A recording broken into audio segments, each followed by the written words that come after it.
नमस्कार, मैं हूं doctor Vrinda Singh, associate professor home science, government girls college Nagaur. मेरे इस यूट्यूब चैनल पर आप सभी का हार्दिक स्वागत है, अभिनंदन है। आज मैं बाल्यावस्था पर चर्चा करूंगी कि बाल्यावस्था में किस प्रकार का आहार देना चाहिए जिससे कि बालक स्वस्थ रहे और प्रतिभावान बन सके। मेरे दोस्तों, आप सभी जानते हैं कि छोटे बालक अत्यंत ही नाजुक होते हैं, कमज़ोर होते हैं और अगर हम कहें लाइक एक कांच ग्लास की तरह होते हैं तो कोई अतिशयोक्ति नहीं होगी।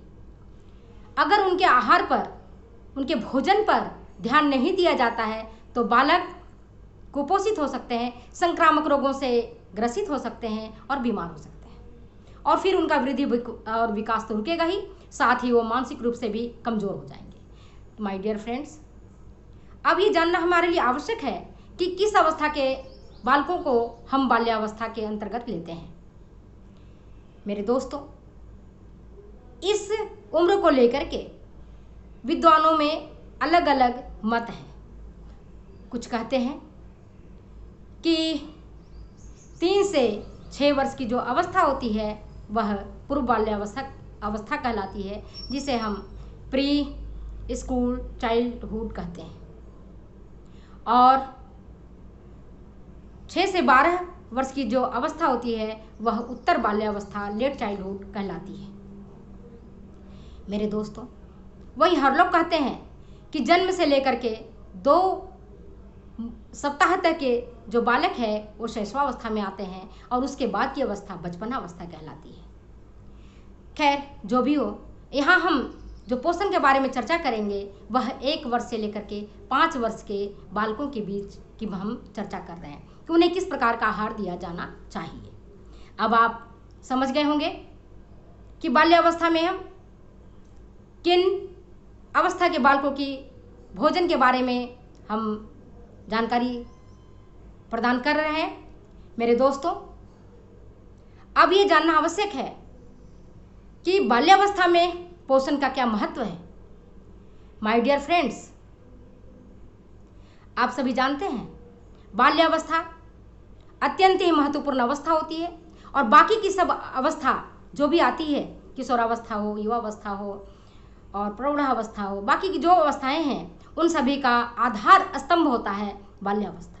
अगर बाल्यावस्था में बालक स्वस्थ रहता है, ऊर्जावान बना रहता है तो आगे का अवस्था में उसका विकास और वृद्धि भी ठीक प्रकार से होता है। माय डियर फ्रेंड्स, आप जानते होंगे कि 4 वर्ष के बालक जब हो जाता है तब तक उसके केंद्रीय तंत्रिका तंत्र और मस्तिष्क की जितनी भी कोशिकाएं हैं, जितने भी ऊतकें हैं, उन सब का रूप और आकार, परिपक्वता काफ़ी 90% तक हो जाता है। आप जरा सोचिए कि अगर बालकों को इस अवस्था में उत्तम आहार और पौष्टिक आहार नहीं दिया जाता है तब उनका मस्तिष्क का, ब्रेन का और सेंट्रल नर्वस सिस्टम का डेवलपमेंट ठीक प्रकार से नहीं हो पाएगा, जिसके कारण बालक अल्प बुद्धि या मंद बुद्धि के हो सकते हैं या कमज़ोर दिमाग वाले हो सकते हैं, क्योंकि उनकी तंत्रिकाएं विकसित नहीं होंगी। इसलिए बाल्यावस्था में उनके भोजन और पोषण, उनके स्वास्थ्य पर पूरा ध्यान दिया जाना नितांत आवश्यक है। बाल्यावस्था में शैशवावस्था के बाद अगर वृद्धि और विकास होता है तो बाल्यावस्था में होता है। बाल्यावस्था में वजन और लंबाई, इनमें भी खूब वृद्धि होती है।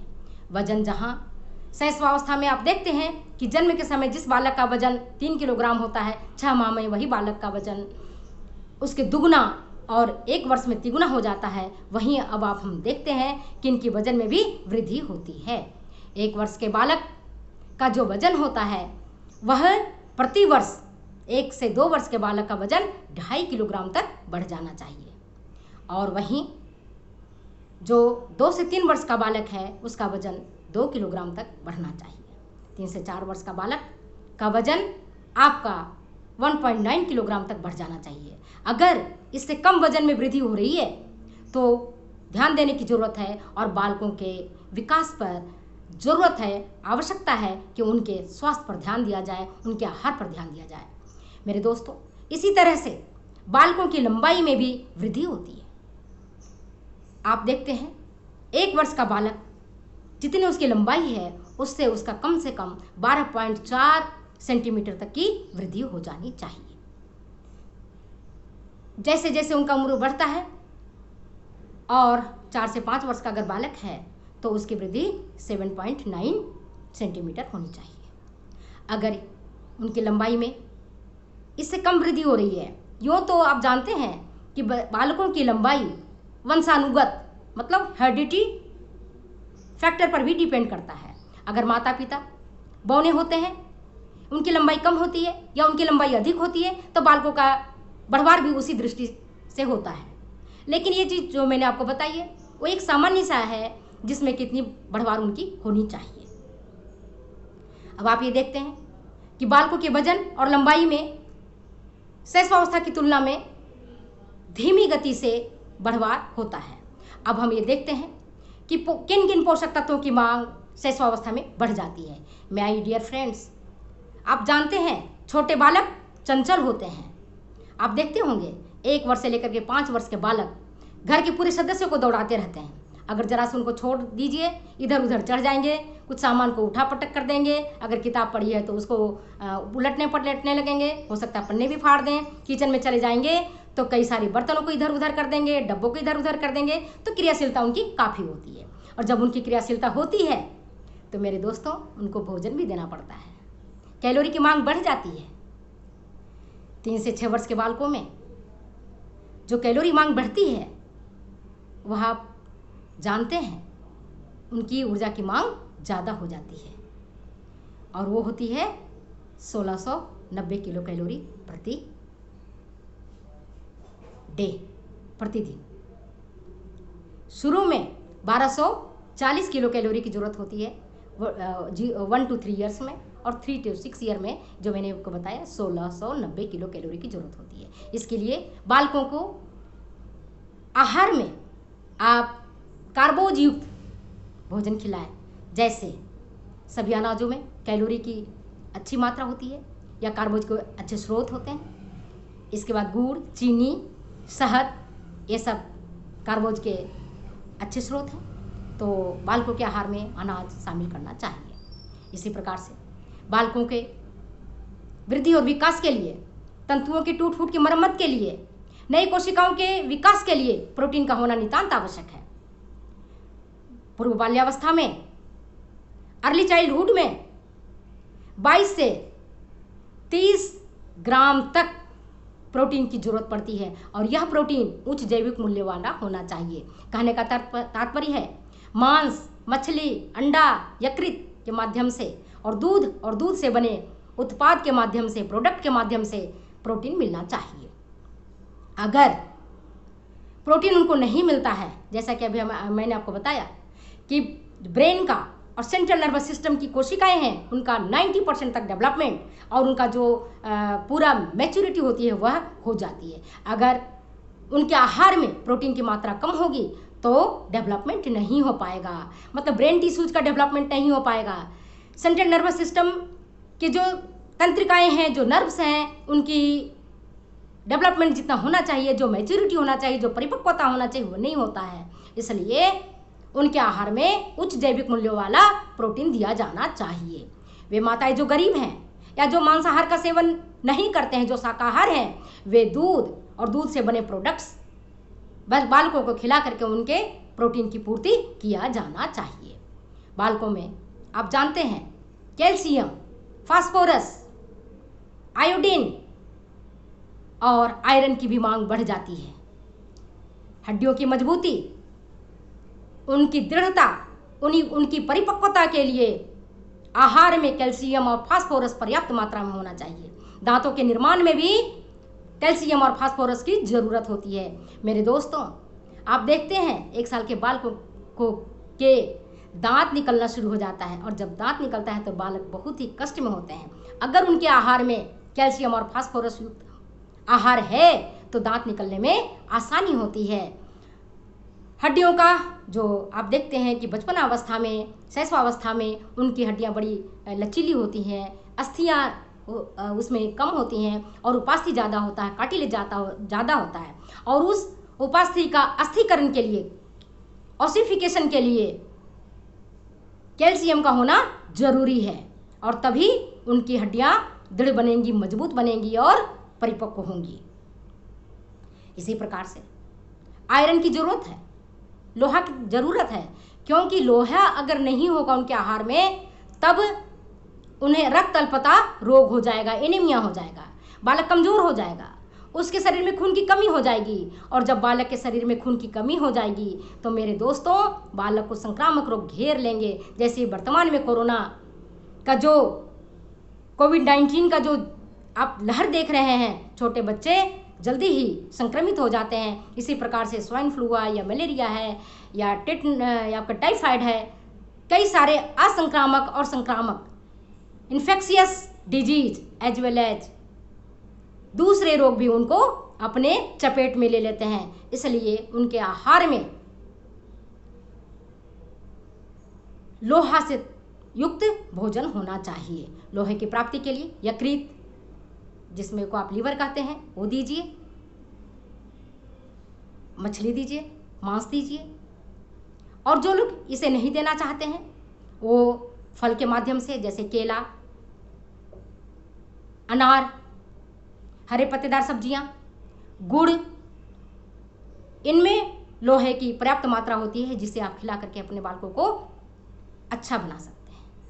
मेरे दोस्तों, माय डियर फ्रेंड्स, केवल लोहे से काम नहीं चलता, उनके आहार में आयोडीन भी होना चाहिए। अगर बालकों के आहार में आयोडीन नहीं मिलता है तब बालक मंदबुद्धि के हो सकते हैं, उनका शारीरिक विकास रुक सकता है और आयोडीन की अगर कमी हो जाएगी तो घेंगा रोग भी हो सकता है, बालक बौना हो सकता है जिसे हम क्रेटिनिज्म कहते हैं, और शारीरिक और मानसिक वृद्धि रुक जाती है। कई माताएं सेंधा नमक का उपयोग करती हैं या सादा नमक करती हैं जिसमें आयोडीन नहीं रहता है।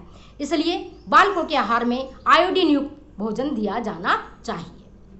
अब माय डियर फ्रेंड्स, आयोडीन हो गया, कैल्शियम हो गया, फास्फोरस, आयरन, प्रोटीन, कैलोरी, इन सब के अलावा विटामिन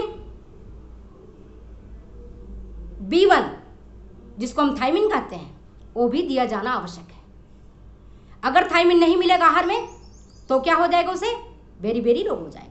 और बेरी बेरी रोग जो है वह कौन सी रोग है, वो एक स्किन डिजीज है, परेशान करता है, जिससे बालक की डेथ भी हो सकती है। और ये थायमिन आपको खमीरीकृत भोजन में मिलेगा, ड्राई ईस्ट में मिलेगा, अंकुरित अनाजों में मिलेगा, साबुत अनाज में मिलेगा, चोकर वाले आटे में मिलेगा। इसलिए जो भी आप रोटी उसे खिलाएं वो चोकर वाली आटे की रोटी खिलाएं। कई माताएं क्या करती हैं, आटे को छान देती हैं, चोकर को बाहर निकाल देती हैं, फिर उसकी रोटी बनाती हैं और खिलाती हैं। अगर आप इस तरह से व्यवहार करते हैं तो थायमिन उस चोकर के साथ भी निकल जाता है और भोजन में थायमिन की अगर कमी होती है तो बेरी बेरी रोग हो जाता है। दूसरा विटामिन B2 जिसे हम राइबोफ्लेविन कहते हैं, वह भी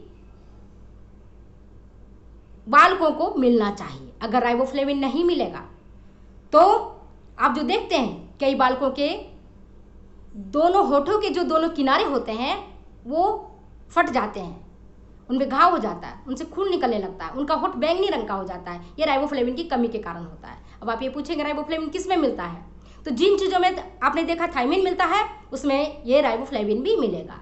तो आप उनको राइबोफ्लेविन से युक्त भोजन दें, जैसे अंकुरित अनाज है, साबुत दाल है, साबुत अनाज है, ड्राई ईस्ट है, और फर्मेंटेड फूड आप दे सकते हैं जैसे खमन, इडली, डोसा। खमीरीकृत भोजन करेंगे तो थायमिन और राइबोफ्लेविन की मात्रा बढ़ जाती है।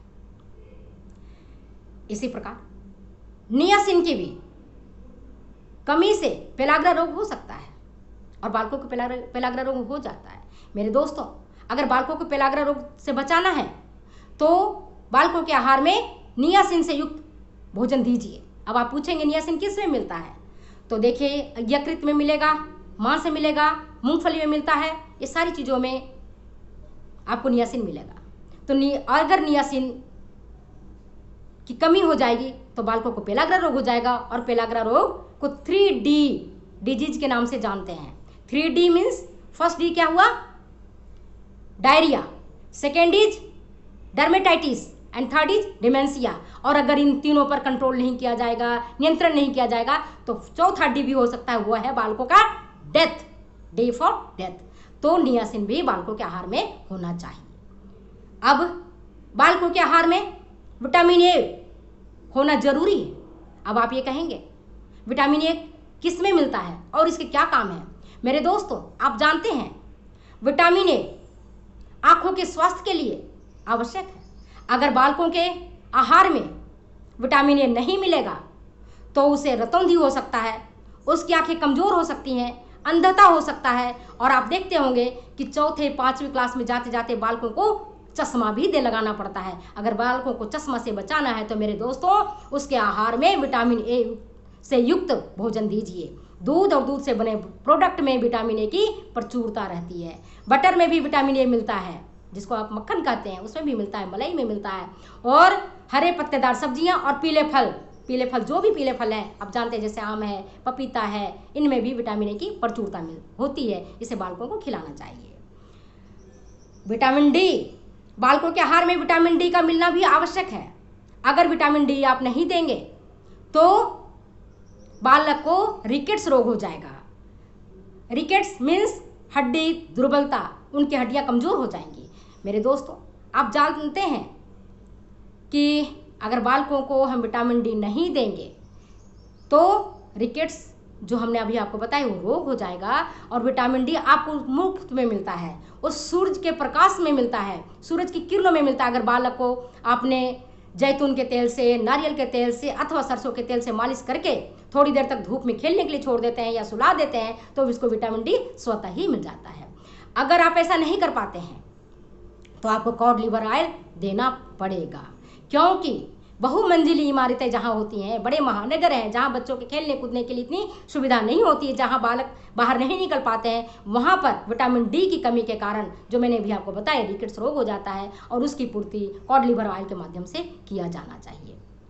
विटामिन सी जो इम्यूनिटी पावर को बढ़ाता है, जो संक्रामक रोगों से रक्षा करता है, जो स्कर्वी रोग से बचाता है, विटामिन सी युक्त से भरपूर भोजन बालकों को दिया जाना चाहिए।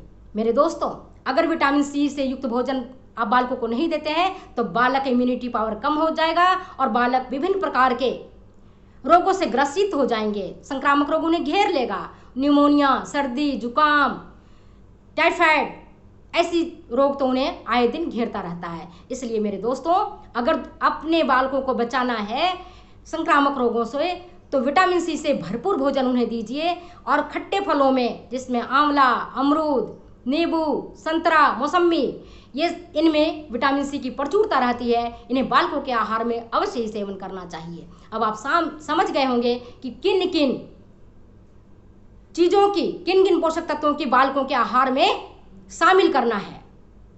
मेरे दोस्तों, अब मैं ये बताऊंगी उनका डाइट चार्ट, किस प्रकार से कब और कितनी मात्रा में उन्हें भोजन दिया जाना चाहिए। माय डियर फ्रेंड्स, जब बालक सोकर के उठता है उस समय आप 1 गिलास दूध, और दूध में आप थोड़ी सी ड्राई फ्रूट्स का पाउडर 1 चम्मच आप डाल दें तो अच्छा रहेगा। दूध में थोड़ी चीनी और 1 चम्मच ड्राई फ्रूट्स जिसमें बादाम, काजू, अखरोट तीनों को मिला करके पीस के रख लें और फिर दूध के साथ 6 बजे बालक को दें।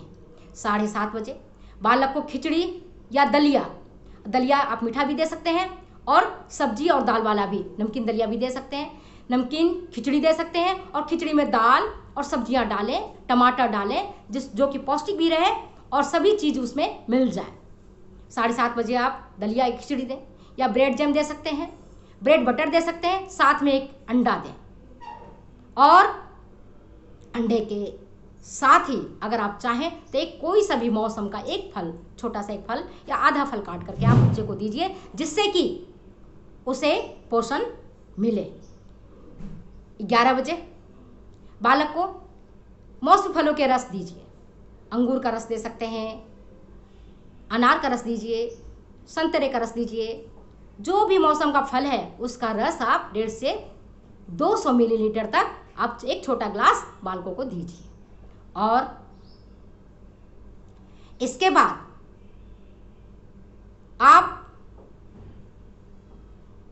1:30 बजे खाने का टाइम में बालकों को दाल, चावल, रोटी, सब्जी जो आप खाना खाते हैं वो सब्जियां दीजिए उसे, उसमें कोई हेरफेर की आवश्यकता नहीं होती है। अगर उस तरह का आप देते हैं, बशर्ते उसमें मिर्च मसाला कम डालिए, तेल कम डालिए और स्वादिष्ट और रुचिकर भोजन उसको दीजिए। आप पालक पनीर भी दे सकते हैं, आलू बैंगन की सब्जी दे सकते हैं, आलू गोभी की सब्जी दे सकते हैं, मौसमी सब्जियां जो भी उपलब्ध है वो दीजिए। आधी चपाती दे सकते हैं, 1 कटोरी आप चावल दे सकते हैं, थोड़ी मूंग या मसूर की दाल दे सकते हैं, या जो दाल आपके यहाँ बनता है घर में वो दाल दीजिए। और थोड़ी सी सलाद खाने की आदत डलवाइए, थोड़ी सी 1 कटोरी आप उसको चम्मच आप थोड़ी थोड़ी करके उसे खीर भी आप दे सकते हैं। 3 बजे बालकों को दाल और टमाटर का सूप दीजिए, बालकों से बड़े स्वाद से पी लेता है। फिर 6 बजे बालक को दूध दीजिए और दूध में बॉर्नविटा डाल दीजिए, या अथवा उसकी पसंद की कोई भी जो चीज़ आप देना चाहते हैं, जैसे चॉकलेट वाले देना चाहते हैं या कुछ देना चाहते हैं उसे दीजिए। फिर 8:30 बजे जो आप खाना खाते हैं, रोटी, सब्जी, दाल, चावल, सेवइयों की खीर, सलाद, वो आप बालकों को दीजिए। जो आप खाते हैं वही बालकों को दीजिए। और सोते समय बालकों को दूध जरूर दीजिए, जिससे कि बालक का कैल्शियम और फास्फोरस की पूर्ति के साथ ही कई विटामिनों और खनिज लवणों की भी पूर्ति हो जाए। अब आप कहेंगे कई बार बालक हमारा खाना नहीं खाता है। मेरे दोस्तों, मैं बताऊंगी कि बालकों का अगर हम शुरू से सही आदतों का विकास करते हैं तो बालक खाना शुरू कर देता है। नमस्कार, आपने वीडियो को ध्यान से सुना, बहुत बहुत धन्यवाद।